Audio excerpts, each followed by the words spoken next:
Yeah, over there. No problem.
n'afa Nna na Nwa na Mmụọ Nsọ.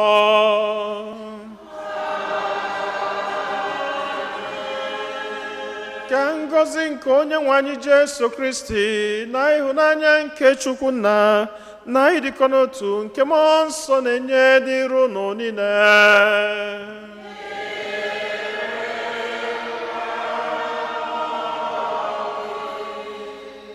Ụmụnne m na Kristi, tata bụ ụka nke anọ n'oge emume nke Ista. Tatakwazi ka ụka na-eme nnukwu mmemme a na-akpọ Good Shepherd. ezigbo onye ọzụzụ atụrụ. Ụka wee na-egosipụta anyị n'ụzọ pụrụ iche tata na enwelu ndị bụ ndị ọzụzụ atụrụ, nwee ndị bụ ndị ajọ ọzụzụ atụrụ, nwekwazi ndị bụ ndị ezigbo ọzụzụ atụrụ. Tatakwazi ka anyị na-emekwazi nnukwu mmemme n'obodo nwabe Amerịka maka ndị nne. Mgbe na-asị ndị nne niile nọ n'ụka, ndị nne mama, ụfọdụ si m isokwa. Ndị mmazụ ụnụ mma, ọ bụ mma anyị na gị. Yes, okay. Ya bụ anyị na-ekele Chineke n'isi unu niile n'ofu n'ofu maka nnukwu ọlụ nke ịbụ nne nke unu na-alụ n'ezinụlọ anyị dị iche iche, maka ọlụ nke unu na-alụkwazi n'ụka, maka ndidi, ịfụnanya, nghọta na ume nke unu ji alụ ọlụ Chineke kebere unu. Anyị wee na-asị ka Chineke onye fụrụ anyị n'anya gọzie unu niile n'ofu n'ofu, ka ọ na-agba unu ume, ka ọ na-echekwaba unu, ka ọ na-agọzikwazi ụmụntakịrị unu, na-agọzi ezinụlọ unu niile. Anyị nwezila ọtụtụ ebumnobi ndị ọzọ nke anyị ji gbakọta ọnụ n'aja masị n'ụwa, ka anyị nata isi ana runye Chineke ebumnobi ndị ahụ niile.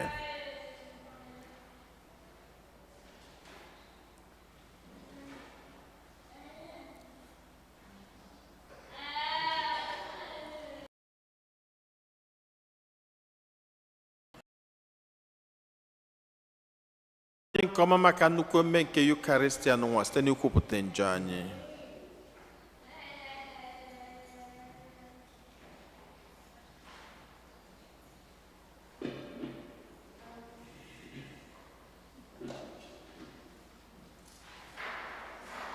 Ekwupụta m ngwa Chineke ji ike niile.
Ka Chineke ji ike niile mere anyị ebere, gbaghara anyị njọ anyị, duru anyị na ndụ ebebe.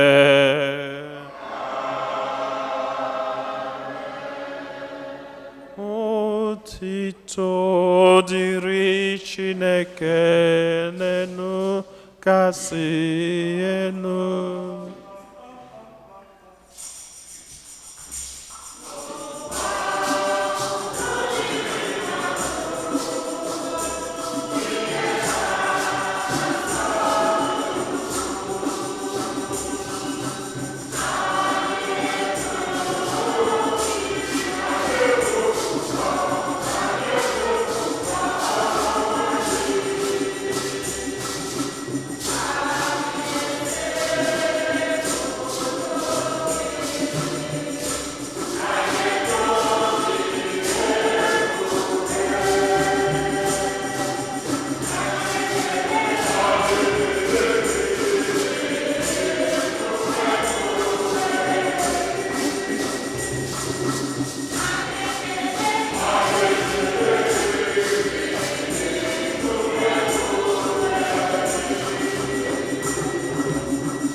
Ayiyo.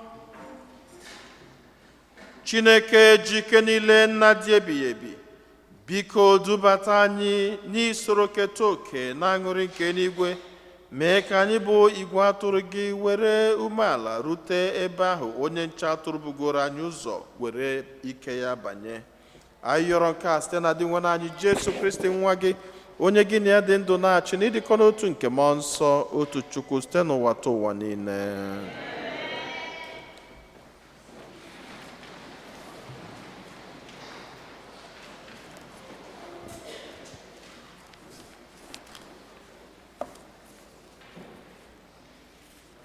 Ihe ọgụgụ ewetara n'ọrụ ndị ozi.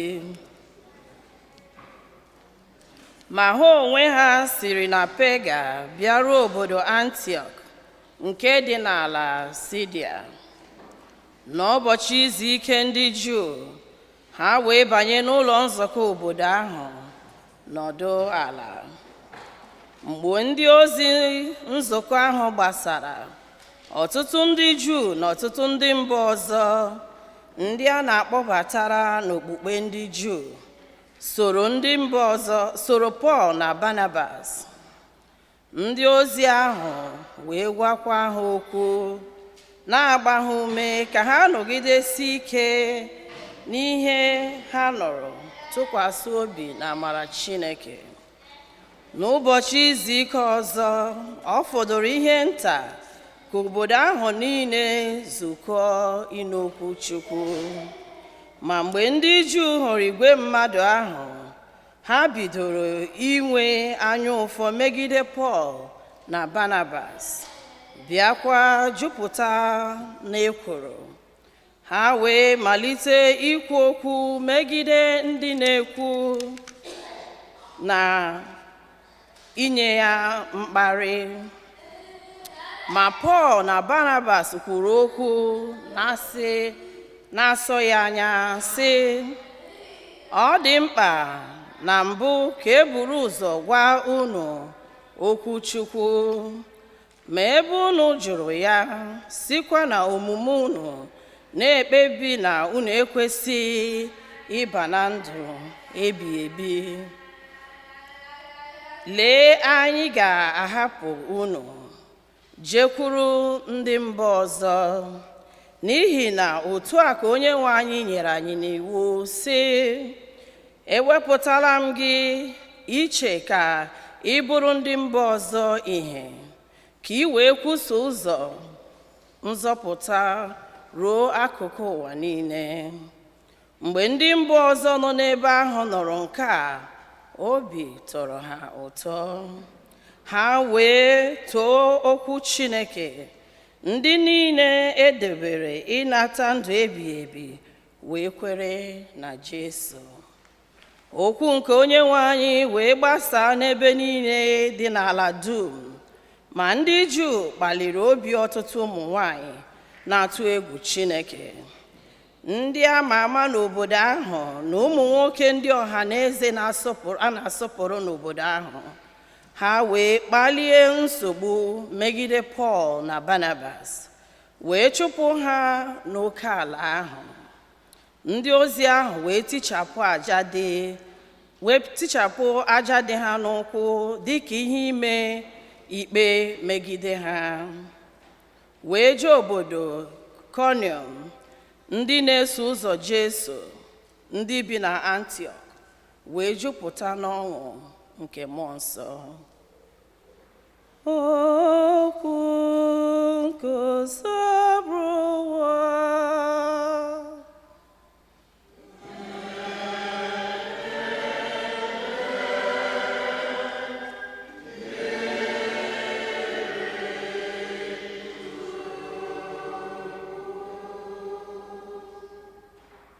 Anyị bụ ndị nke ya, bụrụkwa ụmụ atụrụ nke igwe atụrụ ya.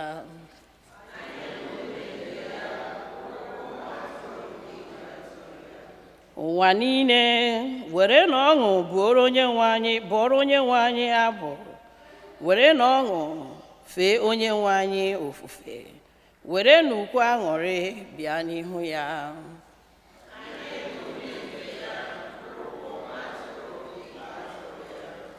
Maranụ na onye nwe anyị bụ Chineke, ọ bụ ya kere anyị, anyị onwe anyị bụ ndị nke ya, bụrụkwa igwe atụrụ ahụ ọ na-azụ.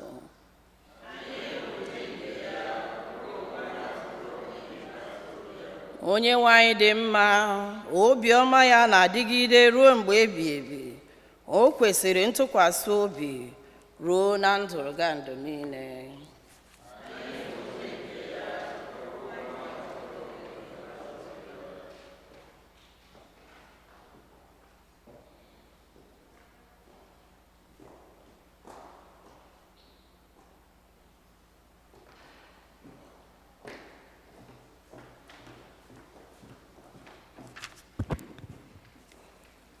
Ihe ọgụgụ ewetara n'akwụkwọ mkpughe. Mgbe ihe ndị a gasịrị, m wee lee anya hụ oke igwe mmadụ nke onye ọbụla na-apụghị ịgụta ọnụ. Ha si n'agbụrụ niile, n'ebe niile, na mba niile, na asụsụ niile pụta. Ha guzo n'ihu oche eze ahụ na n'ihu nwa atụrụ ahụ.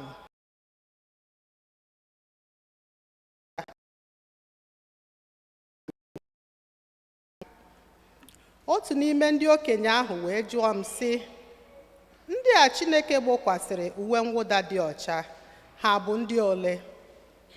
Olee ebe ha si bịa? M wee sị ya, nna m ukwu, amaghị m, gị onwe gị maara. O wee sị m na ndị a bụ ndị siri n'oke mkpagbu ha pụta. Ha sakwara uwe mwụda ha, mekwa ka ha dị ọcha n'ime ọbara nwa atụrụ ahụ.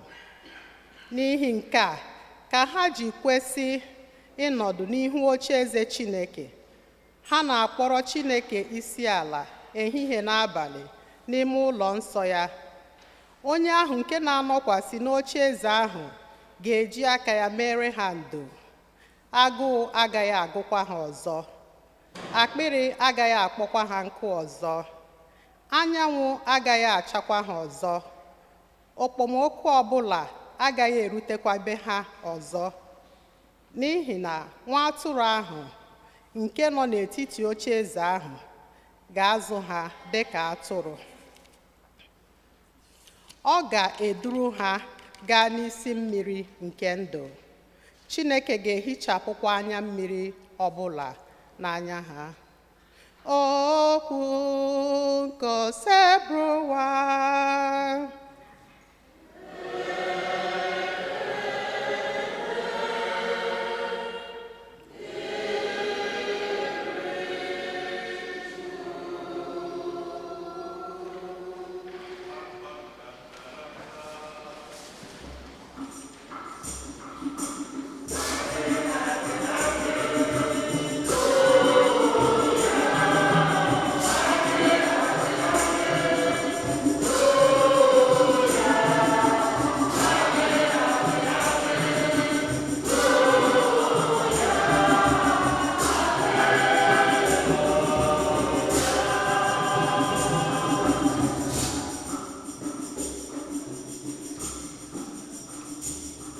onye nwe anyị kwuru sị, abụ m ezigbo onye nche atụrụ, atụrụ m makwara m, amara m atụrụ m, atụrụ m marakwa m.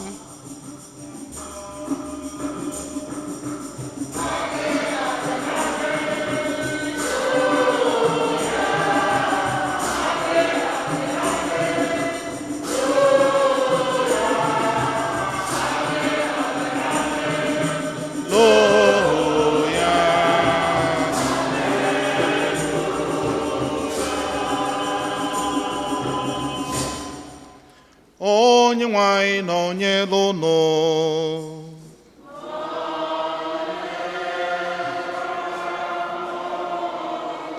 Ihe ọgụgụ nke ha si n'ozi ọma dị asọ nke Jọn dere.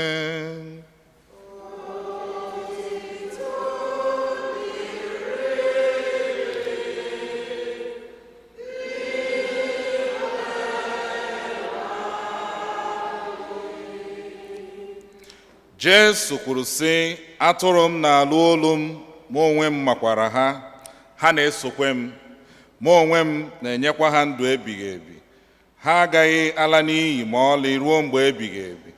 Ọ dịghịkwa onye ọbụla ga-apụrụ ha n'aka m. Nna m onye nyere m ha kachasị ihe niile.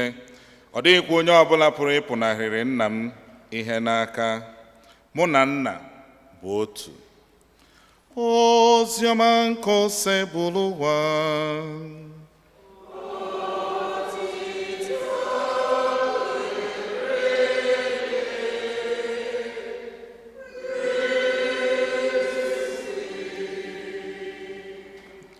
Ka anyị nọdụ ala. Otito dịrị Jesu Kristi. Oge a na-ebido Mass ka Fada si ndị nne m ama enwe confusion, ebe n'ebe wee bido gbuwe na ebe n'ebe. Ndị nne m ama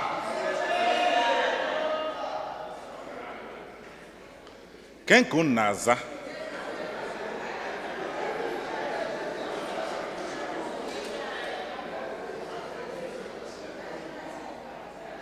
ndị nne m ama. Ana m anụ Chukwu bụ ike anyị, na-anụ ide ji ụlọ, na-anụ isokwa.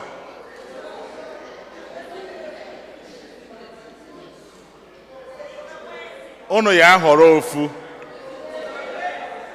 Ndị nne m azụ unu mma o.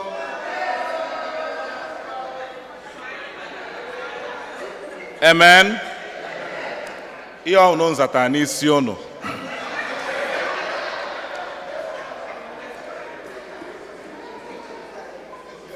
Father Cosmas, all the very clear and then get confused. So here agba mbọ. Otherwise, I report one day St. Fortunata na aka nna idea Sauvage Maria. I report unu na anyị enweghọ ofu njikọta ọsịsa eji mara ndị nne. Ụfọdụ na-azakwu ide wu ụmụ nwoke. Amazụ m mbọsị unu bidokwa zabazie ide.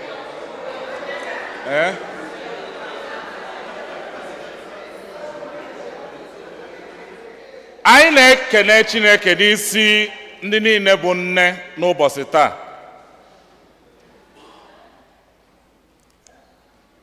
Oge nna ka masị nke mbụ ka m jụrụ ndị parish m sị ha, kedu ihe o ji bụrụ na abịa n'afọ a na-aka akwanyere ụmụ nwanyị ugwu, a na-aka asọpụrụ ụmụ nwanyị, ihe gbasakwuru ụmụ nwanyị ụwa na-eselebreti karịrị nke nwoke. Girl Child, International Women's Day, Mother's Day, ọnwa ọzọ. Mana oluo na nke nwoke, even Father's Day, sọsọ ya ka anyị ma. Abịakwuo na Father's Day ahụ, ya ama ma ndị nna nweda Father's Day ka ọwụ ndị nne. Nwesị ka m jụọ anyị niile, especially ndị nne n'efifi a anyị gbakọnatara inye Chineke ekene n'isi unu. Ọ bụrụ na asị unu kọwaa na na-abịa n'ezinụlọ ọbụla, kedu onye ka atakarịcha afụfụ nakwazi onye ka erikarịcha uru n'ezinụlọ?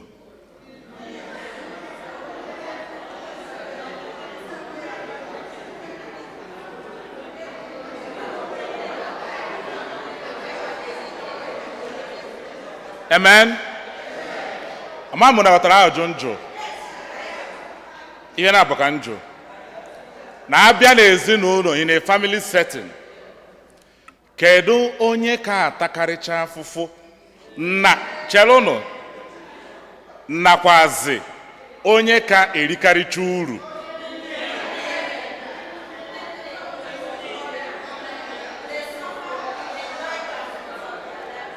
Amen.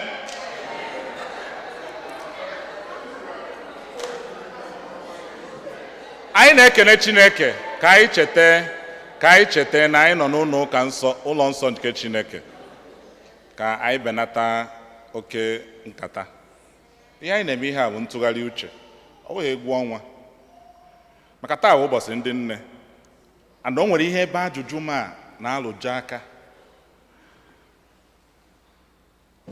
Unu ekwetego na unu ka ata afụ, nsogbu adịghị, ụmụ nwoke ekwu okwu, maka ụmụ nwoke na-eri n'ude, oligide n'ude, ọnwụọ n'ude, unu ebiri ndụ na-eje. Unu kwetekwu na unu nwaka eri uru. Ka ihe o ji abịazie ọtụtụ famili enwe nsogbu, onye na-akọ ọsụ ya, onye na-atakarịcha afụ ka ọ bụ onye na-eri uru?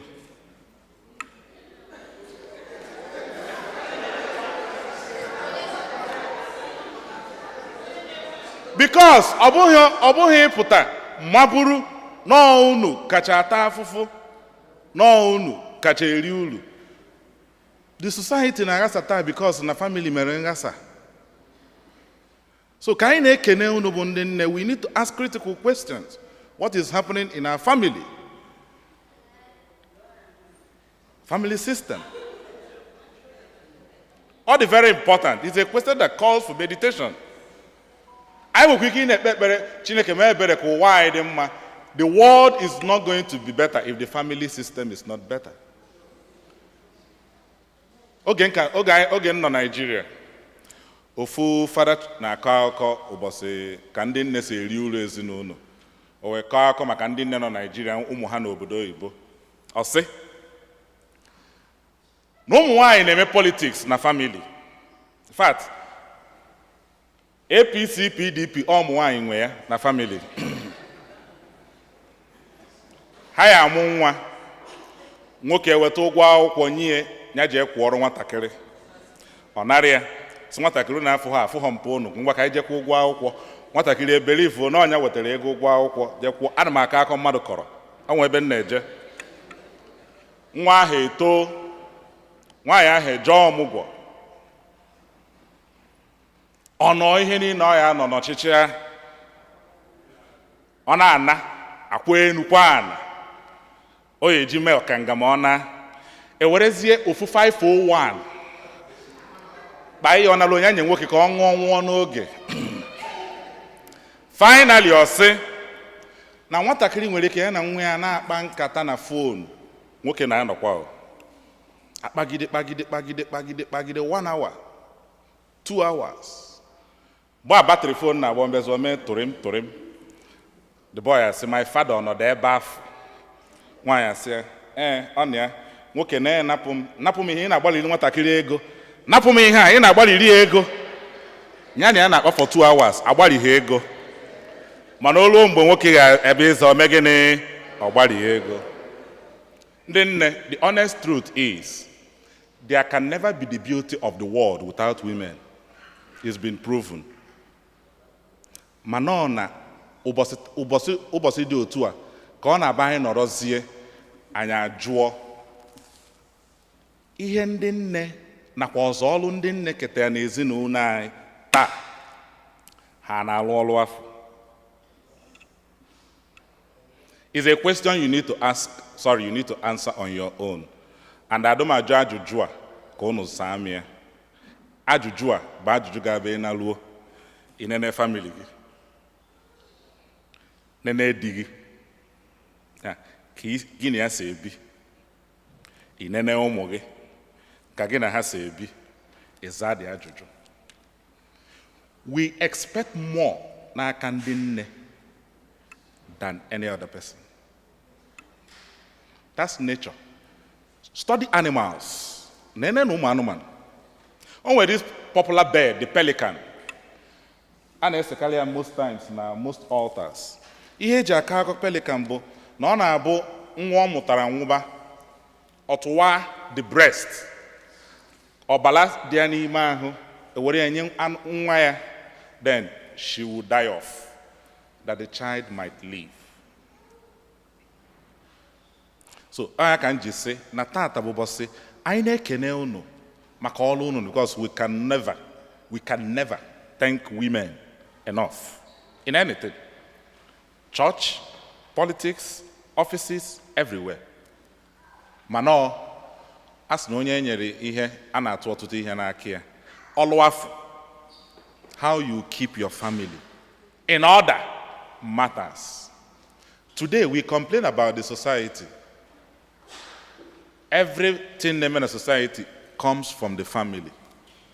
The truth is, okwu m na-ehi abụrụ na ka anyị denigrate ụmụ nwoke. No. Ụbọchị nke ndị nna gwa ndị nna okwu. Tata bụ ụbọchị nke ndị nne. O nwere ọtụtụ ihe anyị tụrụ anya n'aka ndị nne. Kembo, it is believed, amarom how that thing comes, but ordinarily we see it happens. Now in every family, why na aka nwoke abụ onye ekpere? That's praying for the family. Because the woman had to pray for the husband. For many things. At least for him to love him, for him to love her faithfully. Oh yeah. The woman has to pray for the children to turn out good. At least, no ezigbo wine. Borrow mad in a society. So, do our women, do our mothers today, do you pray? Unakane bele. Ajuju kanju. Unakane bele. Kebwa. Ọtụtụ ihe ọzọ anyị tụrụ anya n'aka ndị nne bụ mgbazi, being a director, onye na-egosi ife. Ọ bụrụ na ajụọ anyị to score, ọ bụrụ na ajụọ ndị nne, when I ask the question, ajụọ anyị, I'm referring specifically to ndị nne, because na anyị nwa ka unu anwụ ụbọchị taa. Ọ bụrụ na ka ajụọ ndị nne ka onye ọbụla nye onwe ya score between failed and pass. Anyị nwere ike isi as nne na anyị na-agbaziri ụmụ anyị the correct thing to do in the world of today.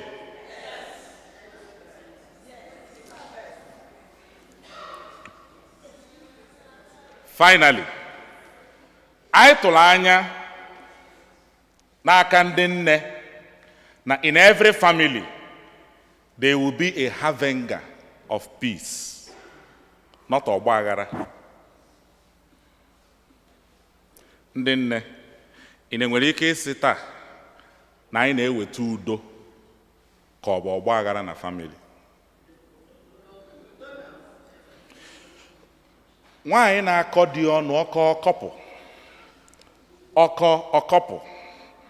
Even ọ ya akọgide nwoke apụọ, eche na okwu ebigo. Ọma na ọ na-eche ka ọ nata ka bidokwa ebe akọdebe. Many a times I tell ụmụ nwoke, there is no point gị na nwunye gị ịkọ ọnụ. Ịkọ ọnụ bụ inye mmụọ Chukwu ji enye ọgọ, o nyere ụmụ nwaanyị. And o nyere ha na nkịtị maka nzọpụta ha na nnafere ha. It's very clear. It's very clear. I repeat myself. Ịkọ ọnụ, ya kwa ịfụrụ a na-akọ eme nke omepụ. Onyinye mmụọ Chukwu ji enye ọgọ, o nyere na nkịtị maka nzọpụta ha na gịnị nnafere ha. One of the things we find out today, all the very clear, rapụnụ onye na-ekpọtụ onwe freedom ime mkpọtụ. Just listen to me. One of the things we find out today is that so many of our families lack peace. So that's why I asked our mothers, wives, grandmothers, are we harbingers of peace today? Like I said, these three critical questions, when you go home, it's not what you answer before everybody. I don't live with you. Father Cosma doesn't live with you. You live in your house. So if my mother is here, then nalomuni akpa ihe a kwuru. So onye nalu enora na begi. I na we thank God for you. But let's ask ourselves this question, these three things. Can I, Mrs. say that in my family, I am helping to manage this family to be in peace? Or, whatever the common actually who is not doing what he's supposed to do. Don't think that the challenges you have as women and as mothers started and ended with you. Our Blessed Mother Mary had her own challenge too. You know the scriptures just like I do.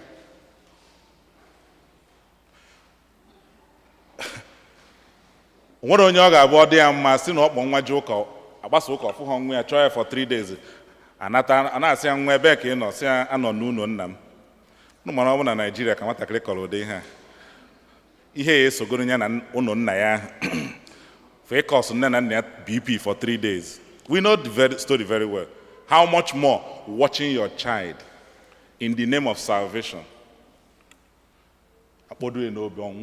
It's no be good at your kunyegi. So we take a time. There are so many things we expect our mothers, wives, why in general, for our family. For our family. At least, uno decide, yes, we need to stop a lot of things in the world today by harnessing our families. The world is going to change. It is going to change. Very clear. So I nekene when I yozi for every other challenge you encounter, whether it is with your husband, whether it is at a place of work, whether especially for anyone in a society where you don't touch children. So sometimes you see yourself battling with and they create a tension in the house. How do you direct such child or children?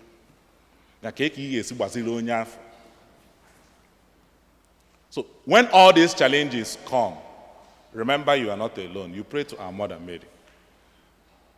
I think there was a time that answer used to come, or right?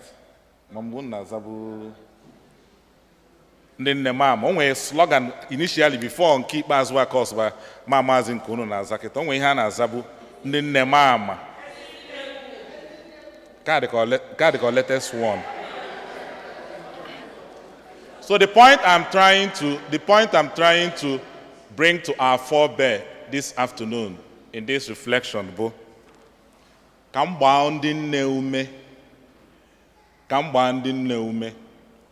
the day Ginadigi Kwerenkwa altar, but the day you agreed to carry your husband, your children, and your family as a cross. It's very clear.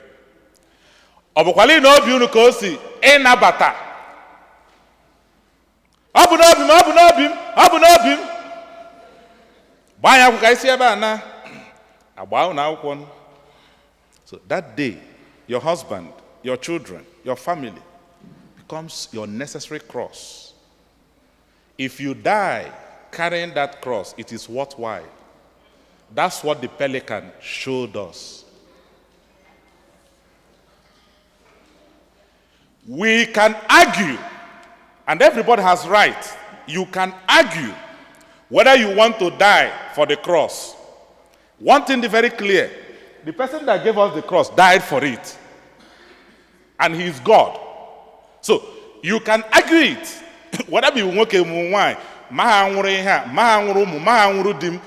society. That's your own argument. The resurrection I can only showed us that Jesus died on the cross for me and you who have not even repented. All very clear. So that's why I said, today we encourage you as our mothers, as wives, as grandmothers, for the challenges you go through in life. It is a cross. And like all of us are Christians, we are called to carry those crosses. You can live your life, maybe so much later years of your life, or so much wound and pain of family system. That is the vocation. That is the vocation.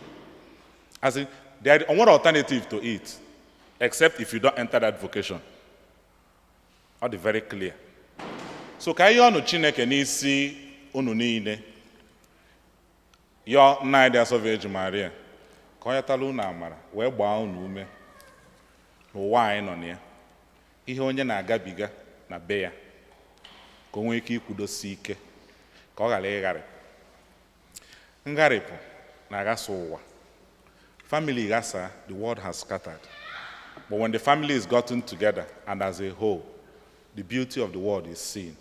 Ka Chineke nyere anyị aka ka ihe ndị a niile nwee ike ịdị anyị n'uche ka anyị na-akwanyere unu ugwu n'ụbọchị nke taa nakwazi ka anyị na-ebi ndụ anyị ka unu na-ebi ndụ unu dịka nne.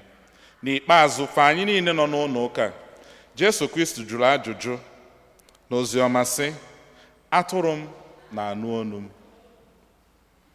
Amarọ m ma ị na-anụ onu Jesu ka o nwere onu ọzọ ị na-anụ n'ụwa taa.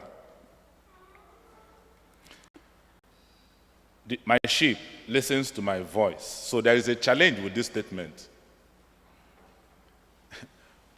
I niile na Nigeria for ebe a na-achị efi. Can you imagine where efi decides to nupụrụ onye na-achị ya? Ofuo. So the challenge for all of us is, anyị na-anụ onu Jesu ka o nwere onu ọzọ anyị na-anụ. The truth is that in freedom, God gives us freedom. So we can actually abandon his voice and listen to another voice. Mana Jesus si, atụrụ m. So there is some kind of a possessive noun there. My own sheep listens to my voice. So I so na atụrụ ahụ na-anụ onu Jesu ka o nwere onu ọzọ anyị na-ege ntị n'ụwa taa. Ị na-enezi onu ị na-ege ntị ma onu na-abịa igecha ya ntị o duba gị n'ife ga-aba uru ka ọ bụ onu ga-abịa igecha ya ntị ọ ghasasịara gị ife. Udo dịrị unu.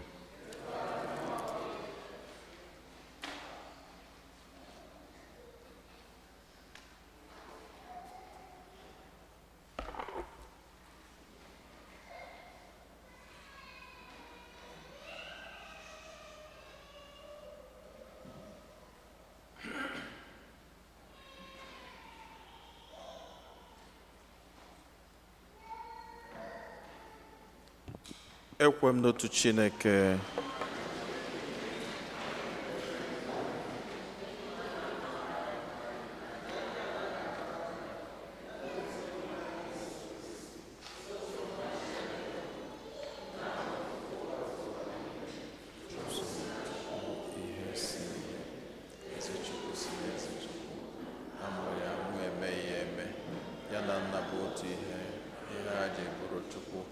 Onye si na ya mee ihe dum, onye maka ihe anyị bụ mmadụ, amaka ihe nzọpụta anyị si n'eluigwe gbadata, were arụ na Virgin Maria site na mmụọ nsọ, ọ bụrụ mmadụ, abịa kpọgbuo ya n'obe n'ihi anyị n'oge ọchịchị Pontius Pilate, ọta ahụhụ, ọnwụọ, enye ya, o bilitere n'ụbọchị nke atọ ka akwụkwọ nsọ siri kwuo, ọrọgoro n'eluigwe nọdụ n'aka nri.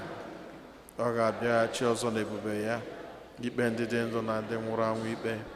Onye ọchịchị ya na-enweghị njedebe.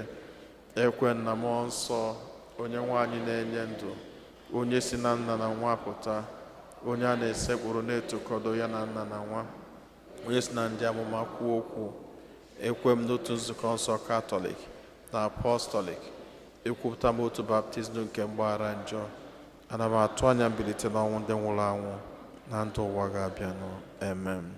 Ekpere nke ndị kwelụnụ mmadụ ịtọ ga-edu anyị n'ekpere.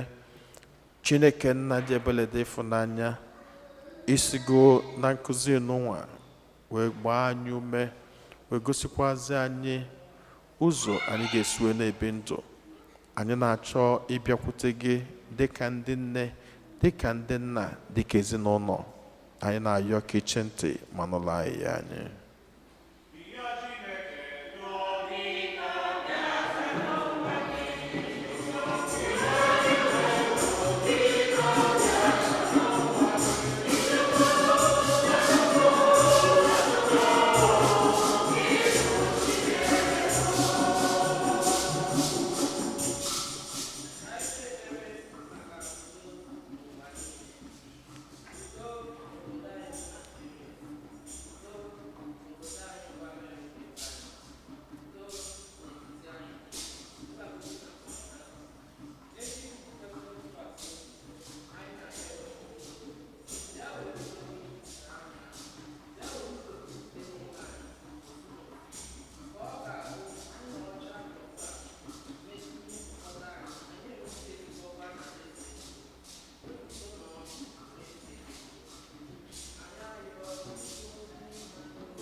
Ka arụnatazi isi a narụ nye Chineke ebumnobi ndị ọzọ.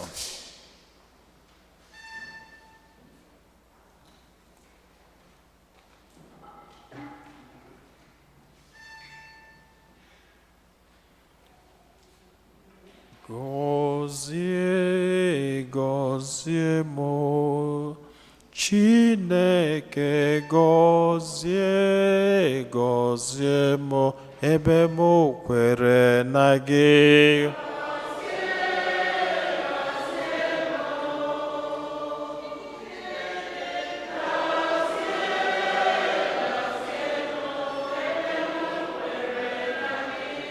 Gọzie ma chekwaba anyị, Eze ebube gọzie, gọzibe anyị ebe anyị kwere na gị.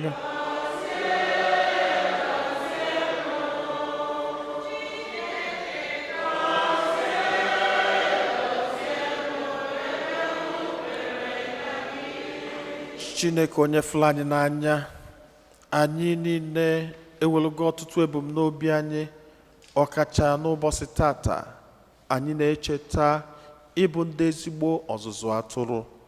Anyị na-ayọ ka ime ka anyị niile n'ofu n'ofu na-achịkwaba atụrụ niile, ọlụ niile nke inyere anyị dịka ndị ndu. Anyị na-ayọkwazi ka gọzibela anyị ndị nna anyị n'ofu n'ofu, gọzie ebumnobi ha niile, gọziwekwazi ka anyị agbakọta ọnụ n'ụlọ ụka gị n'ụwa, ka ebumnobi anyị niile ka ị nabata ya ma gọzie anyị site na Kristi Onyenwe anyị.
ọbanụ ụmụnna m ka aja mụ na unu na-achụ bụrụ ihe ga-asọ Chineke ji ike niile nara nọ.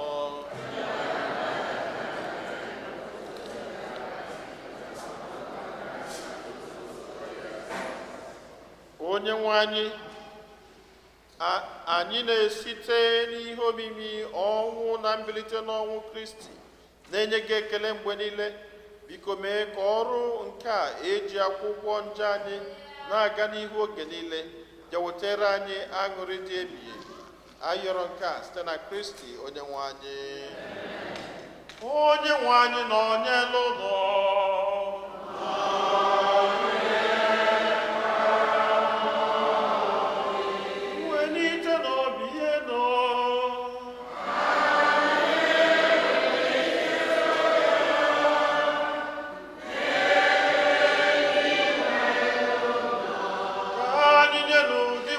Chukwu anyị ekele.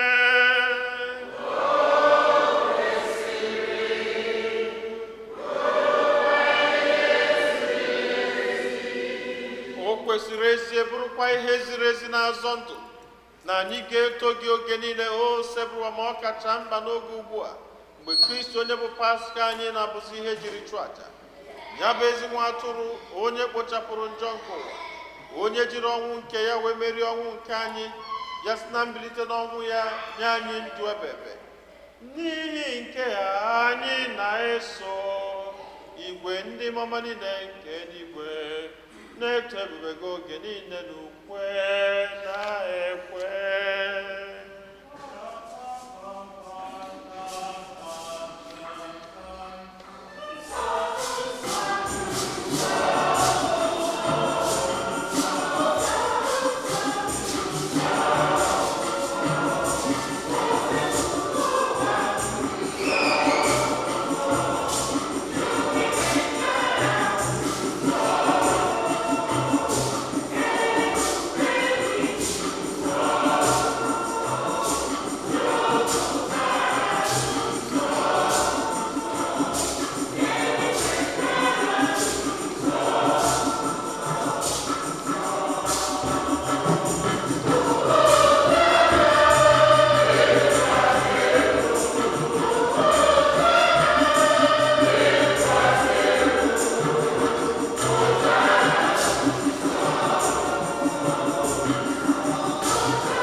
Nna anyị dị nsọ ezie, sọ gị na-edo ihe niile dum nsọ.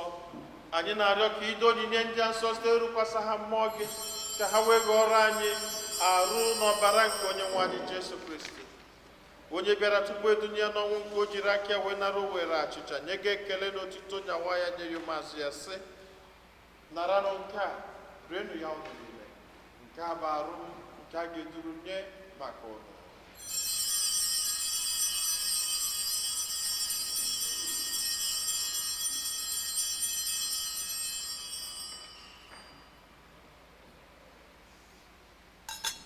Otu akwa ka o siri mee mgbe ha richara nri anyasị, o buru iko mmanya nyekwa gị ekele na otuto bunye ya ụmụazụ ya sị, naranụ nke a ṅụọnụ ya ọnụ niile, nke a bụ iko nke ọbara m nke ọgbụgba ndụ ọhụrụ dị ebebe, a ga-agba ya n'ihi nna n'ihi mmadụ niile ka e were gbaghara njọ, na-emenụ nke a na ncheta nke m.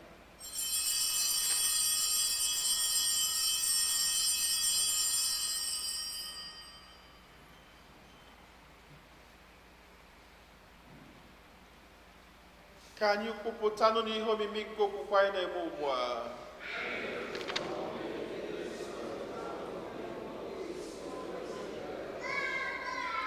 Nna, na ncheta nke ọnwụ na mbilite n'ọnwụ nke nwa gị, anyị ebunye gị achịcha nke ndụ na iko nke nzọpụta. Anyị na-ekele gị n'ihi na ikwere ka anyị dị mma ikwuru n'ihu gị na-efe gị.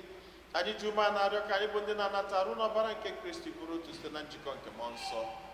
Nna, cheta nzukọ gị gazuru ụwa niile, menụ ka ịhụnanya gị jupụta ya. Gọzie pope anyị bụ Leo na bishọp anyị bụ Robert na ndị ofe ọlta gị niile. Chetakwa ụmụnna anyị ndị ji nchekwube nke mbilite n'ọnwụ gaa n'ezumike nke ọnwụ, kpọbata ha na ndị ọzọ niile nwụrụ anwụ n'ihe nke ebube gị. Biko mere anyị niile ebere, ka anyị soro Virgin Maria dị ngọzi nne nke Chukwu, Josef dị ngọzi bụ di ya, ndị apọstọl na ndị nsọ gị niile, ndị mere uche gị kemgbe ụwa taa ụwa, keta ekpe ndụ ebighị, ka anyị sorokwa ha na-eto gị na-edo gị ebube site na Jesu Kristi.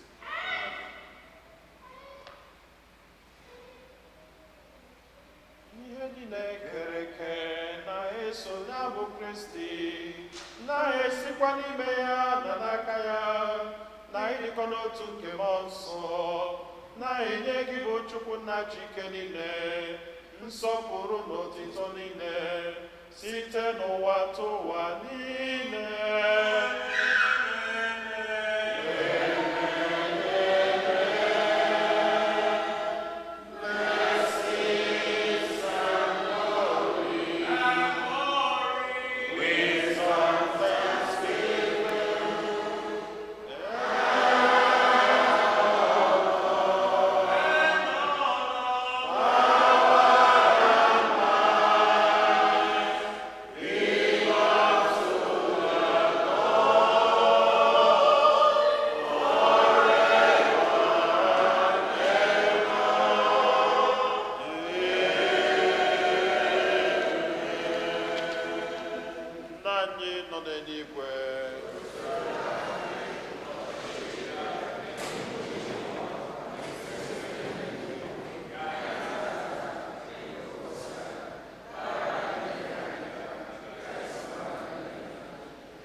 Zọpụta anyị na-arịọ gị osebụrụwa n'ajọ ihe niile, were ebere nye udo n'oge nke anyị site n'inye aka ebere gị ka zọpụta anyị niile na njọ oge niile.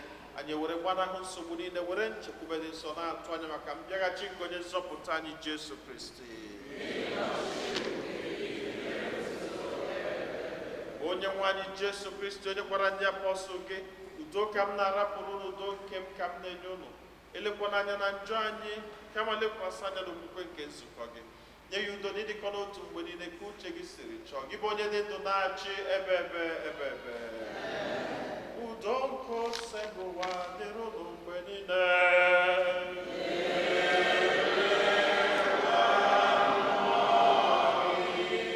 Onye ọ bụ na anyị nwanne ya kasị ya,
Kristi n'elu nwa atụrụ nke Chukwu, n'elu onye ahụ na-ekpochapụ njọ nke ụwa, anyị niile nwekwa onye isi ọma bụ ndị akpọ n'ori nke nwa atụrụ Chineke.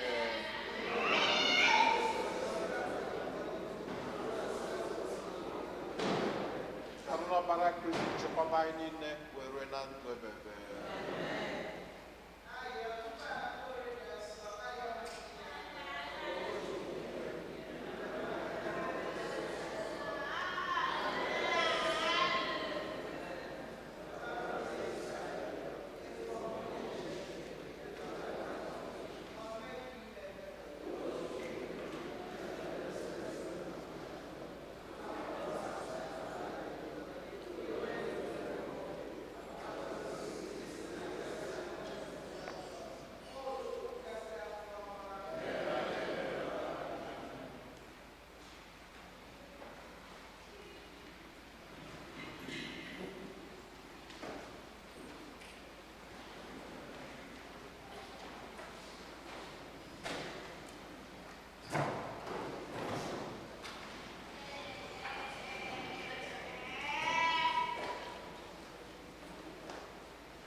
righteousness, make thy way plain before my face. Lead me, Lord, lead me in thy righteousness, make thy way plain before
Ka anyị yọọ ayịyọ.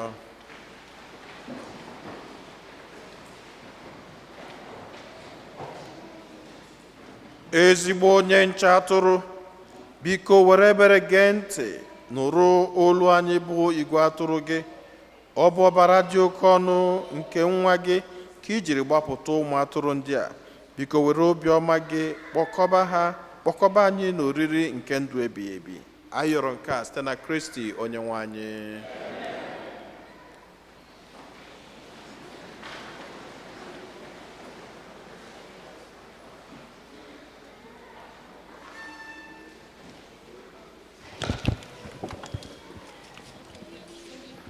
Otodri Jesu. Second collection. Kele Chineke jayama mama ekele idima onye kere ụwa bụ oyama kele Chineke jayama mama ekele idima onye kere ụwa oyama.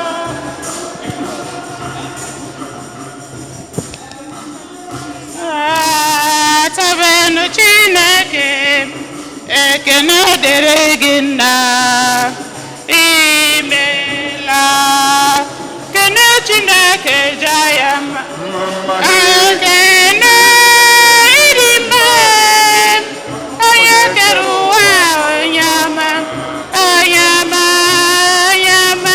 kele Chineke jaya mma ekele ịdị mma onye kere ụwa onyama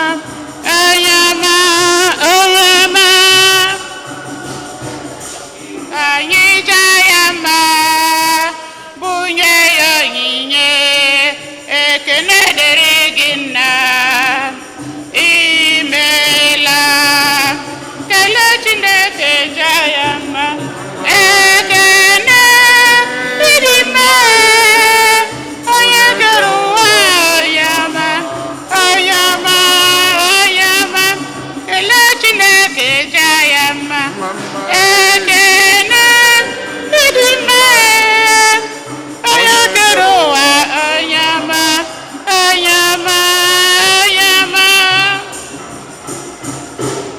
Otodri Jesu. Parish announcement. Next week, the second collection will be for the religious education program. We count on your generosity.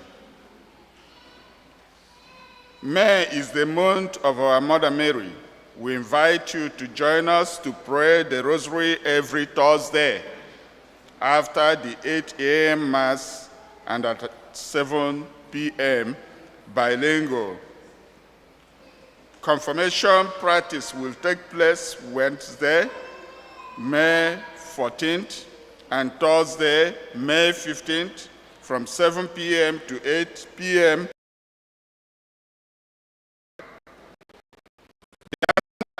The Bishop's campaign is in progress. Our goal for this year is $24,369.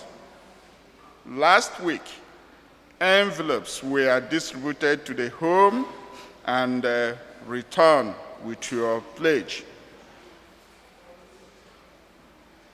Thank you for your support. Also, pledge envelopes are still available in the back pews today. We hope for your support to the charities of the diocese. Thank you. Regarding the tablet newspaper, the cost to the parish for each copy of the tablet is $2. Please don't forget to take one. Your support is important. By taking it home and reading it, you will stay informed about what is happening in the diocese. Thank you for your cooperation and dedication. Please be sure to read Father's letter in the bulletin. Otodri Jesu, ihe a the second Sunday. Here, the second Sunday of the month. Ndinna, but to tell special day for Ndinna. So Ndinna, I got suspended our special blessing to next Sunday. I get you to next Sunday. So can the week Abia for their special. Okay.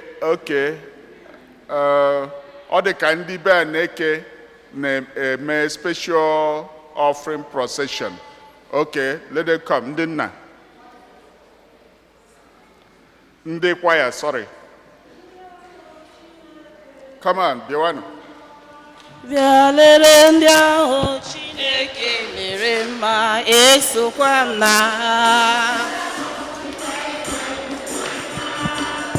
Bịa lere ndị ahụ Chineke mere mma, anyị sokwa na ya. Bịa ahụ Chineke mere mma. Bịa lere ndị ahụ Chineke mere mma, esokwa m na ha. Chineke mere mma, isokwa na ndị ahụ Chineke mere mma, esokwa m na ya. Ndị ahụ Chineke gọziri, isokwa na ndị ahụ Chineke gọziri, anyị sokwa na ha. Isonu na ndị ahụ Chineke mere mma, anyị sokwa na ha. Ndị ahụ Chineke mere mma, bịa lere ndị ahụ Chineke mere mma, anyị sokwa na ha. Ndị ahụ Chineke gọziri, bịa lere ndị ahụ Chineke gọziri, anyị sokwa na ya. Enyemaka anyị dị n'afọ dị nwenụ. Anyị na-ekene Chineke n'isi Chidi, a na-ekene ezinụlọ ya, ụmụntakịrị ya niile. Ha bịa n'iru Chukwu ikenye n'ụzọ pụrụ iche maka ịfụnanya, maka udo, maka ngọzi nke Chineke nyegoro ha in the last 23 years dịka di na nwunye. Anyị na-ekene Chineke ụnụ, na-ekenekwazi Chineke ji mkpụrụ nke afọ wee gọzie ezinụlọ ọnụnwa, na-ekenekwazi Chineke jikọrọ ụlọ ọnụ nye ụnụ arụ isi ike ụmụaka anụnwa na-eto, na-ekenekwazi Chineke werekwazi aga n'iru ndị ọzọ niile wee chọọ ụnụ mma. Anyị na-asị ka Chineke nara otito, wee na-asị ebe o bidogolo ọmarịcha ọlụ ụnụnwa ka ọ lụlụọ ya n'isi, ka amalịa bara ụnụ ba, ka ụmụntakịrị ụnụnwa ndị ụnụ na-azụ n'obi aṅụrị na n'ike na n'ume nke Chineke nyere ụnụ, ka ha nwee iketa n'egwu, nwekwa n'ike bụrụ ụmụaka ga-abara ụnụ ụlọ. Nwoke ga-adị ndụ, nwaanyị ga-adị ndụ, anyị niile ga-ericha uru ezinụlọ anyị site na Kristi Onyenwe anyị. Ka Chukwu jikere niile gọzie ụnụ, Nna na Nwa na Mmụọ Nsọ.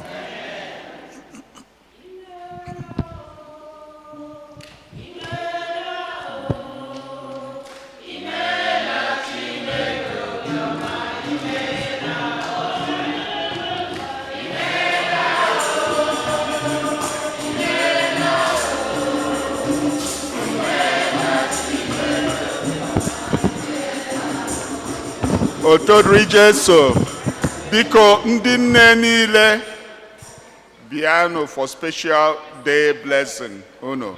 Ndị nwoke anyị ga-eyigharị our own to next Sunday.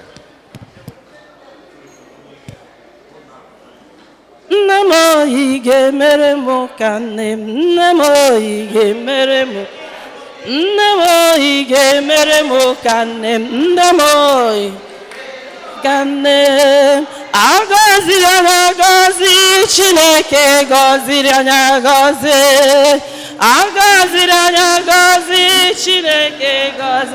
Ezi chi anyị lee, ezi chi m lee, ezi chi m lee. Ọ gọziri anyị agọzi, ọ gọziri anyị agọzi, ọ gọziri m agọzi, ọ gọziri m agọzi.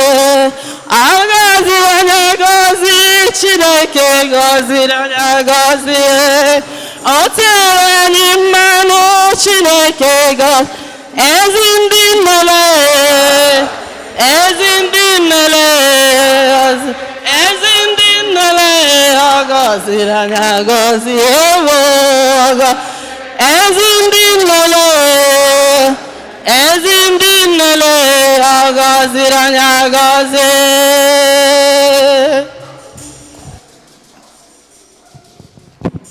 enyemaka dị n'afọ dị nwenụ anyị kwuo ndị nne m ama gịnị ka anyị ga-aza ka ngwụ na ihe anyị ga na-azazi enwere ọtụtụ ihe a na-aza kama nọọ etu ndị si wee teta ụla ha na-ekwu nke ha mana nke anyị dị nka maka unu ncha na-ashine na-ashine ana ebe unu na-ashine na-ashine unu niile bụ ife ọkwa so unu nwere ike ịbụ ezi nne bụ ife ka anyị kụọnụ ndị nna anyị aka so na mbọsị ọbụla anyị kwuru ndị nne ma ihe unu ga-abụ bụ nne bụ ife aka unu nekere ka unu dị so because na enwere ka ekwu ụfọdụ na-ekwu ndị nne ma ha si onye ahụ isokwa esoro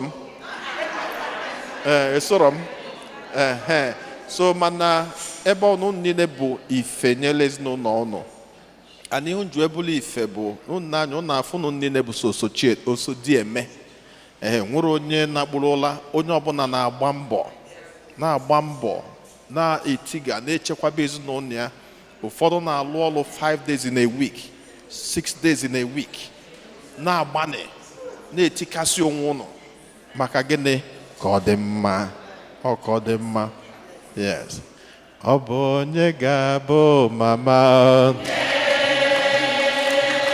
ọ bụ onye ga-abụ mama nne m ife dị mma ka m ga-emere gị onye ọma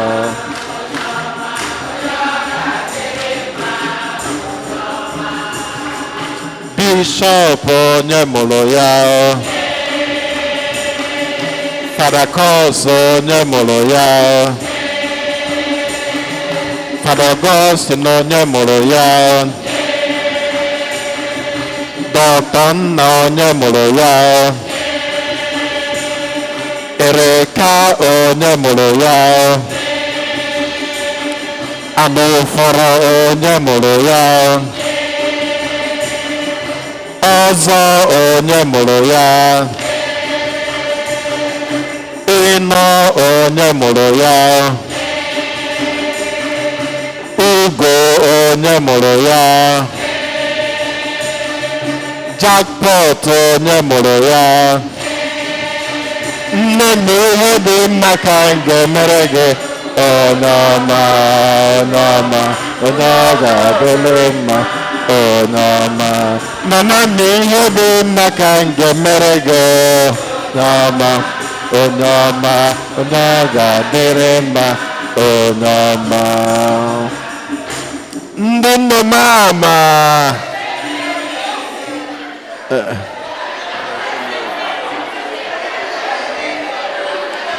so ihe bụ chelụnụ ngwa chelụnụ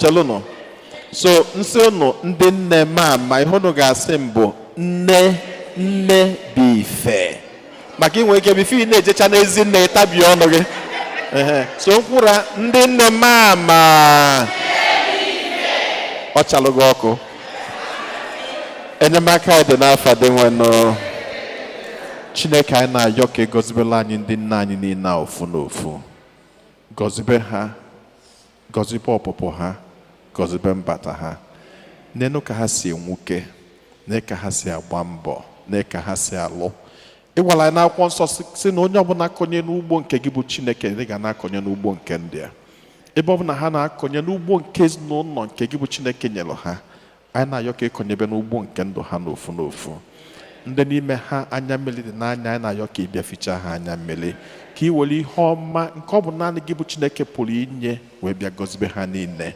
na-ayọkwazị ụmụntakịrị nke ha na-azụrụ gị bụ Chineke ka isi na ụmụntakịrị ndị a mee ka ọṅụ ju ha obi, ka ha si n'ezie na gị bụ Chineke dị ha mma.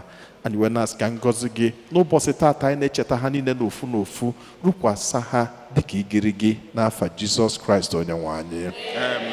Ka Chukwu jike niile gọzie unu Nna na Nwa na Mmụọ Nsọ.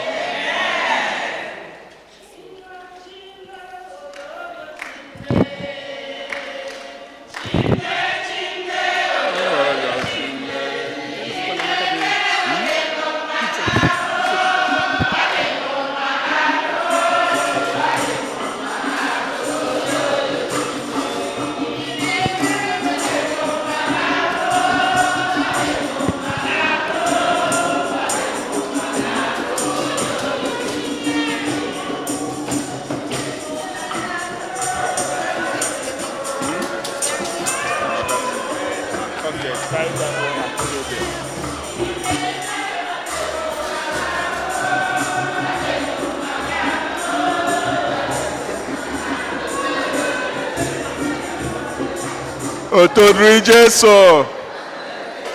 Otito dịrị Jesu. Biko, a couple of things for ndị nne. When we agbasa mass, unu ga-enwe group photograph. That group photograph ga-abụ n'ihu church. So unu ga-anọ na-take those photographs until ndị nna akpọ unu kuru gbadatawa downstairs. Don't go to the basement yet. Biko anyị ga-akpọ unu because na ndị African community just to mecha their own event before anyị abịa, so we are still trying to put things together downstairs. So Abasoka, please stay by the Ihu Church.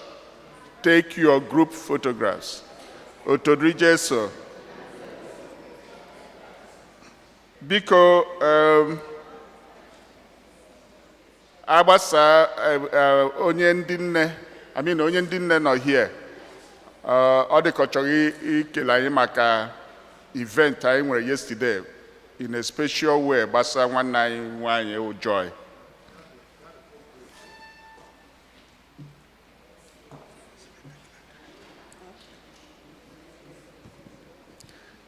Fortunata,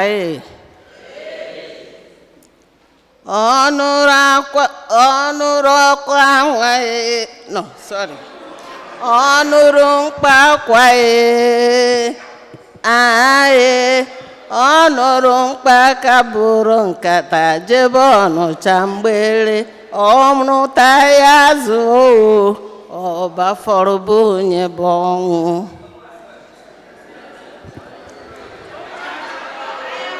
Onye nụrụ mkpa akwa ọ nụrụ mkpa akwa bụrụ nkata jebe Ọnụcha mgbere ọzụta ya rie ọba fọrọ bụ onye bụ ọnwụ. Biko Fortunata, asị m gbuo ya nkenke, mana ihe unu mere adịghị nkenke.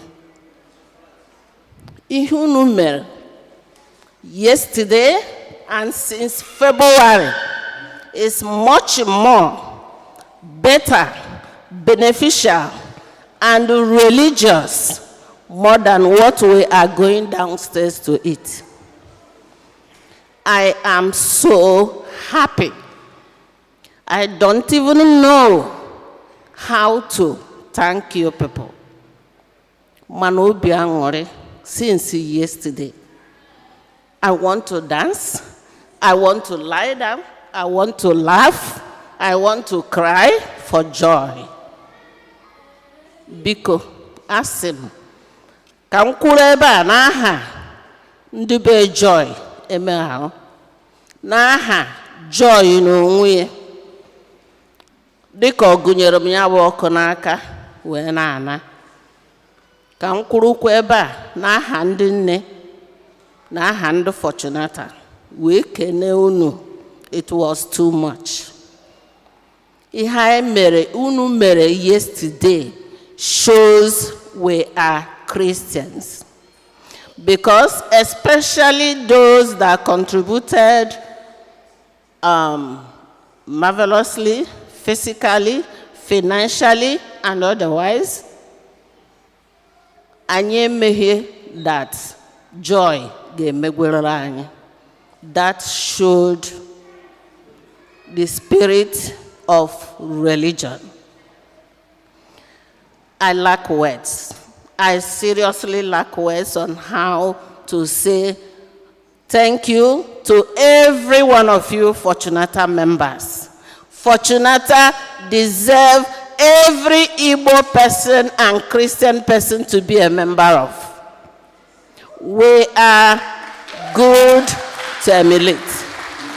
This shows Honorable Nwanne Agbaloso. Honorable Nwanne Agbaloso. Bikonu. Ana m ekene unu n'ebe ọ dị ukwuu. Yes, yesterday we also made it possible na ndị be Joy ha na Nigeria were watching us live. They saw the viewing, they saw everything.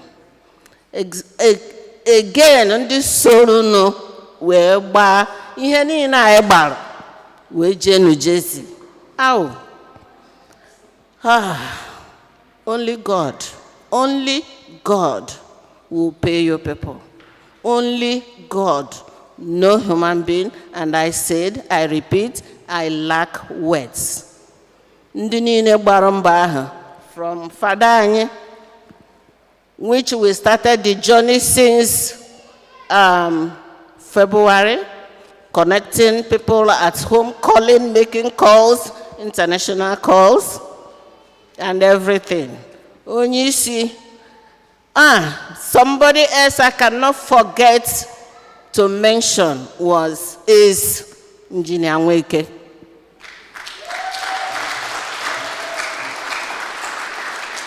He was the main person that made it possible that Joy will have a marked grave, followed by all of you that supported, contributed. Thank you so much. Thank you, and thank you, and thank you.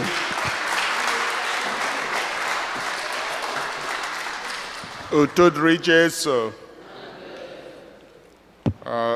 Okuchale ihe niile about that. So can I help you like that? Birthdays, celebrations. Any birthdays? No. Okay, yes. Yes. Come. Upon you, we bless you in the name of the Lord. May the blessing of the Lord be upon you. We bless you in the name of the Lord. Happy birthday to you.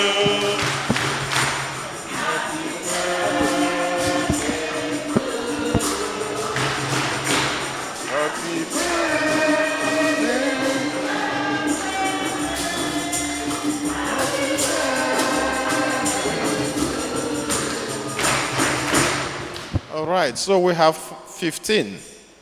We're going to go. Yeah. 15.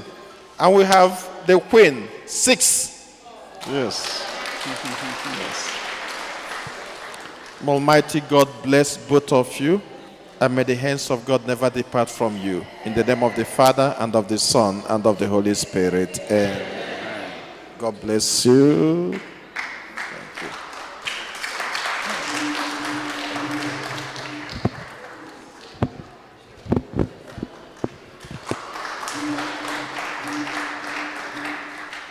Anniversaries. I'm a go anniversary. When you're on anniversary here, okay, please permit me to use this opportunity. I want to speak in English for our children to congratulate my daughter, my last one, Ukanna, graduated. Ukanna, please come. Inidri Ebere.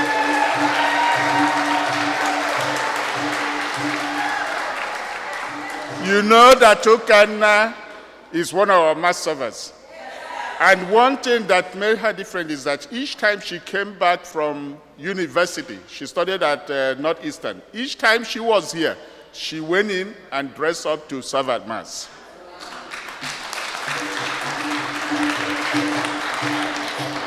Yes.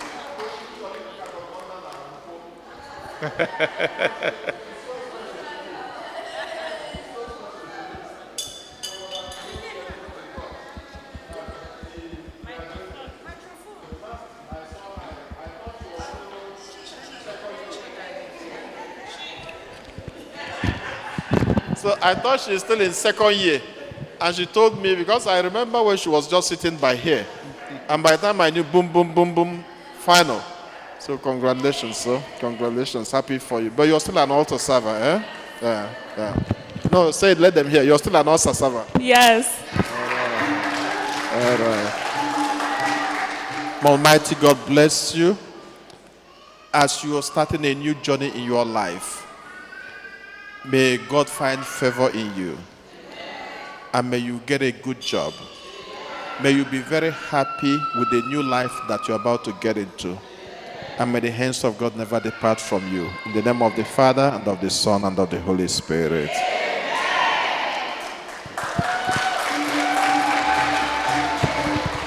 Please, our mass servers, please don't think that you can outgrow or overgrow being a mass server. Once you are a mass server, you are always a mass server.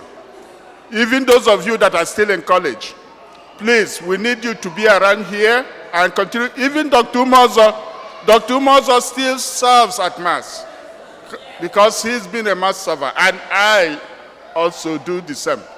Please, the idea that when you go to college, then you have overgrown being a Mass server, please put it behind you and come out here. When you worship God, you are worshiping God, not people. I know there are other kids, some of our children who will be graduating soon. Please, when you graduate, please, we will announce, and our priest will bless you too. Otorije, any person worshiping with us for the first time today? New worshipers? Okay, because, okay, so they will have somebody.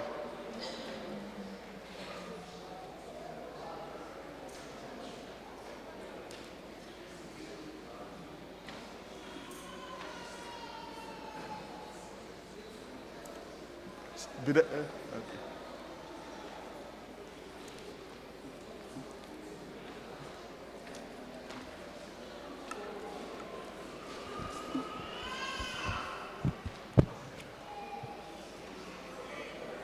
Tell us your name and where you come from, and whether you will be joining us here every Sunday.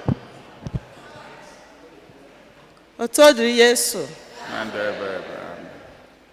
Aha m wụ Mrs. Lydia Opara. Akabara m na New York last week. And one name Mrs. Gertrude Madako. Okay. I want the other family. Nike Chukwu, aga m na-eso na worship ebe a. Welcome. They sing, you are welcome. Okay. Ambo Madako Chima Ijem. Ambo Madako Chima Ijem. I'm from Nigeria.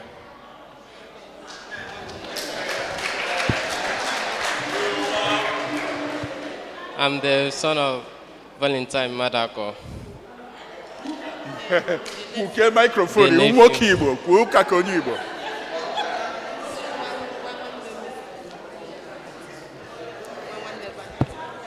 Okay, all right, it's okay. In the name of the Lord, you are welcome in the name of the Lord. We can see we love you in the glory of the Lord. You are welcome in the name of the Lord. Otodri Jesu, Biko, biko ndị nne ga-ase the picture unu, then anyị ga-akpọ unu to come down to the basement eventually. Otoduru Jesu. Ndị nne mama.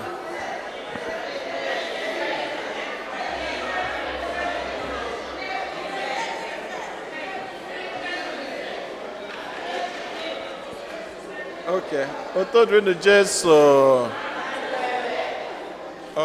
Ka anyị na-eche ndị nwoke ka ha kwadosia hall because anyị aka abanye aka m akwụsị mass kịta mana ebe anyị ka na-eche ndị nwoke, so ka m jikwuzie ohere a wee kene fada anyị, Fada Augustine, onye gwara anyị okwu Chukwu. Kedu ihe anyị na-asị ya? Senior no, oh? Yes. I say we had none. Where am I? All right. So, Father, thank you so much. And then, for now this section, we are beginning to have replacement of all these old folks here. Yeah. Because Omaka anyị akọbaghị egwu ọfụma, so on a hard work, so we are building them. Ndị egwu na-akụ, ndị maasị a na-eme gịnị a na-asa agụ. So ọ na-aga nwayọ nwayọ. Ya bụ onye ọbụla nọrọ n'ụgbọ a na-aga aga, ụmụaka, all the kids that don't want to participate in the church, you're on your own. So you have to come out and be part of what's happening. And I see that some of our altar servers have started staying in the back instead of staying in the front. Maybe they're getting tired of the front. But we're going to change the whole system. So that's taken for granted. Then, Isaac I can was in the Savlo Mass Tata. It was awesome. Thank you. Then, the ushers, half of them couldn't move like soldiers, which was good. Thank you. Then, Ndegolai reading, you did so well. Thank you. Then ndinne kwezili ukwe because almost kwaya kita 80% of ndinne. So ndinne kwela yukwe akwaya mistress. Thank you. Then on a final note, before I JB Sefota, I got bada, or they can get basic procession I bada banazo. So before I JB Sefoto, again just to join in appreciation. Maka asena akwa akalia. So asena etinye ozunana onumana. Yabona, it's a huge thing. Nanyi dunalwan nanyi wanye. Anadeka merirozu suweku ekeneka neke no nyobuna. Egwu eziokwu. One of the things I have preached extensively about Christian charity. Christian charity. Makebana, most times, ihe na-ebuni isi anyị bụ justice. Na onye a na-atụ, na onye a da atụ. Now this idea of onye na-enye anyị bụ onye anyị ga-enye. And in as much as it is good, but it is not good in every situation. Maka na anyị bụ ndị ụka. And that's one thing I have tried to preach. And nkunu melnizu nwa, unu watch, unu afọ na even ndị niile anyị megolu ceremony ebe a, ndị bụ ardent members anyị nyelu gift mgbe ha passe. Unu naanị unu afọ na anyị nyekarịchala onye nke nwere ihe o nyere anyị. Unu afọ ka Chineke si eme ihe. Yeah. In fact, ama metum si akọwa ya. Mana su ihe mma bụ na okwefulu niile like Mary Rose kwu Chineke ga-agọzi unu. Maka ndị privileged to encounter that lady from beginning, from her house, which we went on several occasions. There are so many people. And he gave you how good ono debo. Na ekulokwa onye ọbụla every profession no can want something to do. anyị kpọpụta ndị lọya ha na-asaịnụ documents ozugbo nwankwọ na ya na-asaịnụ documents na-eje di ya na-asaịnụ affidavit na-asaịnụ nke ọbụla a ga-asaịnụ. Anyị kpọpụta nwunye Ireka nyanwa ọma nke ụmụaka, anyị sị ya ngwa ya chọba nke ụmụaka a na-adọpụta from everywhere. Anyị sị Merose anyị sịkata ya bụrụ proxy ọgbakata ọsọ gbachiata ọgbachiata mana eventually ịmago ekwu abakwurukwam the young woman si because we have to nyanwa ekwetara na ya na-anwụ maka ịmago onwe na-anwụ anwụkwe na ya na-anwụ, and you can't convince her na ọ na-anwụ because from every indices mgbe mụ na ume ọzọ je even we had to call the doctor bịa here yesterday, Dr. Taiwo. We had to call Dr. Taiwo. Juba Dr. Taiwo. In fact, I had to step out of the hallway. But Dr. Taiwo, say Dr. Taiwo, why need this? You got a clear picture. Dr. Taiwo said that they want us the remedy. Why? Because not the treatment and so they stopped treatment. Even though now stop with treatment, because it was not making sense to her, which I understood, but from every indication she was going. And they were on a proxy. They were on a say, no, walketa, the zone got polono. Ever I told then Simmery Rose, Rose, Biakato Buffalo. I trouble 1 year, what 1 year with the wool. Eventually, ono katosi ne de gafa. Mbokwa nwunye okike asị m na enwerọkwa nke edenyere anyị sign ba afide enwere etu esiro mee ha ụnụ niile ma nweke ha ndị na-eje enye aka na-eficha ụlọ sunshine ha na-eficha ụlọ ma ndị nọ na bed mgbe ọ nwụrụ. So many of you women even mụ na ha kwụziri because eje nyesa ya last right na bie nye olili nsọ mgbe ọ nọzi n'ụlọ ọgwụ akwado enwu. Some of our church members were at the bed mgbe ọ nwụrụ. Uche Hania, even Uche called me and said, okay, na agma abịa by 9 o'clock abani. So na kwadozi ihe nji apụ. Uche kpọchi ya m sị m na ọnwụgo. So mana ihe nji ekwu ihe a niile bụ ka unu fụ who you are. That you people are something else. Anọghị ha bụ Christianity. Maka na-ekwu enigwe a, enigwe eterọkwa n'aka. Maka ịma na-ekwu enigwe dị ka enigwe onwe shoe na taya a na-eyi. Enwero enigwe efulu kịta bụ mmadụ ibe ezigbo mmadụ. Ọgwụgo. Okwuchukwu niile efulu a na-ekwu bụ just ka mmadụ bụrụ ezigbo mmadụ. Bụrụ ezigbo mmadụ nwee ezigbo obi. Ọgwụgo. So n'ọnya bụ ihe dị na ya, ana m asị ka Chineke gọzie unu niile. Ihe ọbụla unu wepụtalụ iji okwu ọnụ onye ọbụla. Ihe ọbụla Chineke tielu unu ya mmaji kwuru mmaji n'afa Jizọs. Ọ ga-adịla unu mma in Jesus name. So anyị gbasazịa anyị eme procession. Mụ na ụmụ nwaanyị anyị ga-ese foto ebe a ka anyị malụ onye ga-amakarịnụ.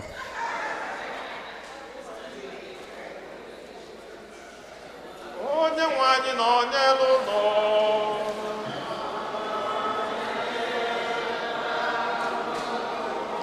Ka Chukwu Chike niile gọzie unu, Nna na Nwa na Mmụọ Nsọ.